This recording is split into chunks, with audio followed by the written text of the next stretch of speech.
બીજો દિવસ પૂજા કરવા મોડું થઈ ગયું તો હું હવે નીચે જઉં છું, પૂજા કરીશ અને પછી હું તમને મળું, કેમ કે લેટ થઈ ગયું છે એટલે હું સારો તો કરવાની જ છે, કંઈ નહીં જોઈએ શું થાય છે શું નહીં. તો હું પૂજા કરીને પાછો આવી ગયો છું. હવે સવાર જેવું થયું છે તો કદાચ નાસ્તો કરીશ, કાં તો પછી હું ખાવા બેસી જઈશ અને પછી કશેક બહાર જઈશ તો જઈશ, બાકી હું નહીં જવું આજે, કેમ કે આજે કાલે મારે એક અસાઇનમેન્ટ કોલેજમાં આપવાનું છે તો એનું બધું કામકાજ ચાલુ છે અત્યારે, એટલે જોઈએ છે શું કરું છું શું નહીં. જોજો હવે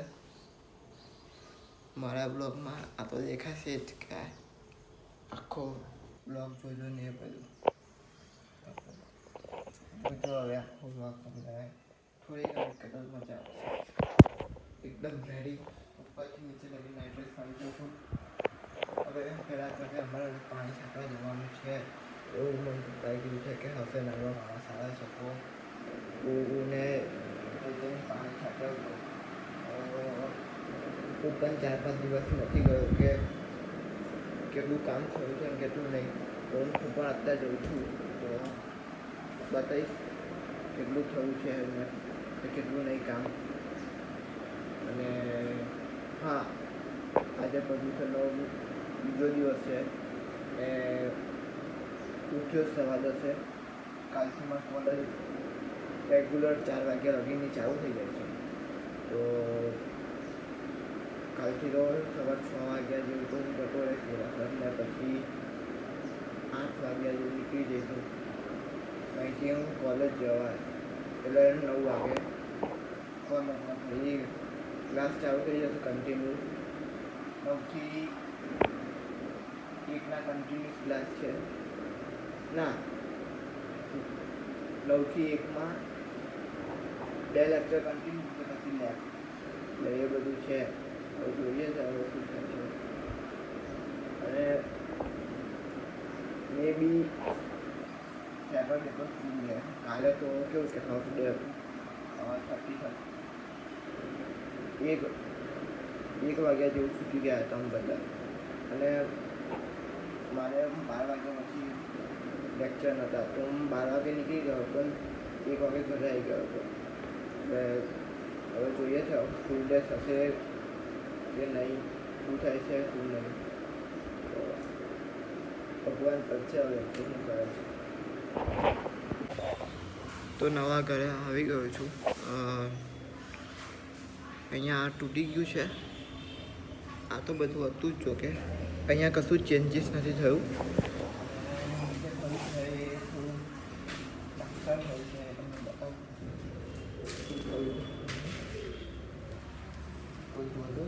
અને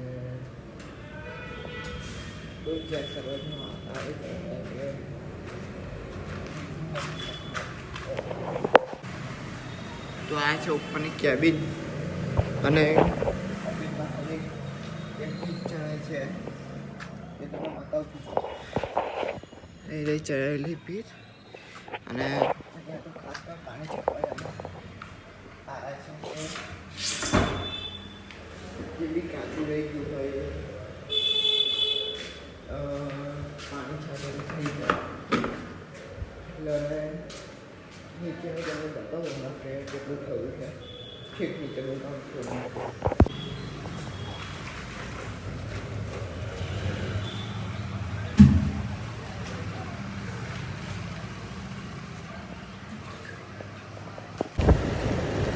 તો અત્યારે હું જાઉં છું ગણપતિ જોવા. હવે તમને બતાવીશ કે કેવા નડિયાદમાં ગણપતિનું પહેલું આગમન થાય છે.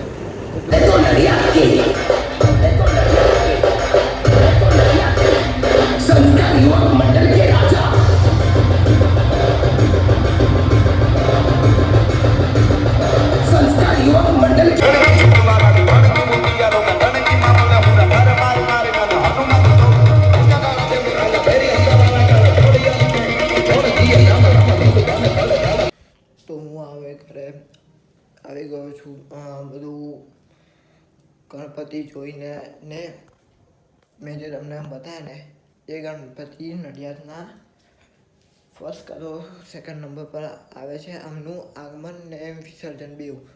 તો હા, ને જે પણ નડિયાદના હશે એમને ખબર જ હશે કે સંસ્કાર યુવક મંડળ અને શુભ યુવક મંડળ બંને નડિયાદના બહુ જ ફેમસ છે. તો આમાંથી આ એક હતા સંસ્કાર યુવક મંડળ. તો હા, હું હવે અહીંયા ગરમી બહુ જ છે ને હું આખો પરસેવાવાળો છું, તો હું નહીં લઉં ને તમને નાહ્યા પછી મળું. તો મસ્ત નહીં નાહી ગયો છું એકદમ. અને રાત્રે 11:15 મેં માથું ધોયું કેમ કે સવાર ટાઈમ નહીં મળતો. હું 15 મિનિટ નવ છું ને એમાંથી 5-10 મિનિટ તો એમને બે રહું છું અંદર, કેમ કે ઘરની સૌથી શાંતિવાળી પ્લેસ જ બાથરૂમ છે. બાકી બધે ખખાડ લોકો કરી અને મેથી મારતા હોય છે.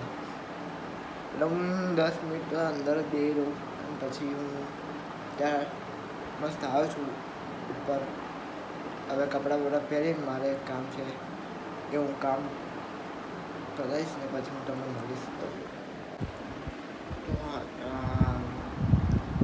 હું છે હમણાં ઇન્સ્ટાગ્રામ જોતો હતો, રીલ્સ જોતો હતો. તો એમાં એક રીલ આવી, જો મને ડાઉનલોડ થશે તો હું અહીંયા મૂકી દઈશ.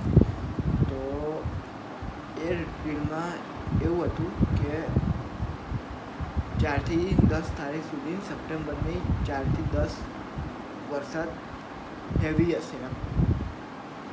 તો એ પણ અંબાલાલ કાકાએ આગાહી આપી હતી. તો મારે કહેવું એવું છે કે અંબાલાલ કાકાને છે શું એમ, કોઈ જો ફોન નંબર હોય તો એમને કહો કે ભાઈ શું છે તમારે કશો જૂનો બદલો છે અમારી જોડે, ના મારી પત્તા ફાડશો. પણ હવે જો કે વરસાદ તો હશે થોડો, અંબાલાલ કાકાએ કીધું છે તો હશે જ, પણ અંબાલાલ કાકાને થોડું સુધરવું જોઈએ કે આટલો બધો વરસાદ પાડીને કરશે શું. ઠંડક તો થતી નહીં. એમ 2 દિવસ જે ધોધમાર નડિયાદમાં પડ્યો ને, 2 દિવસ ઠંડક રહી, પછી તો ઠંડક જ નહીં. તો થોડું અંબાલાલ કાકાને સમજાવો. ના સમજે પછી તો છે જ આપણો આ હાથ. હાલો 2-3. તો બસ આટલા માટે એટલું જ. Thank you so much for watching this vlog. મળે બીજા વ્લોગમાં. ત્યાં સુધી લાઈક શેર સબસ્ક્રાઈબ કરી દેજો. મળે બીજા વ્લોગમાં. Bye bye, C you, good night, take care.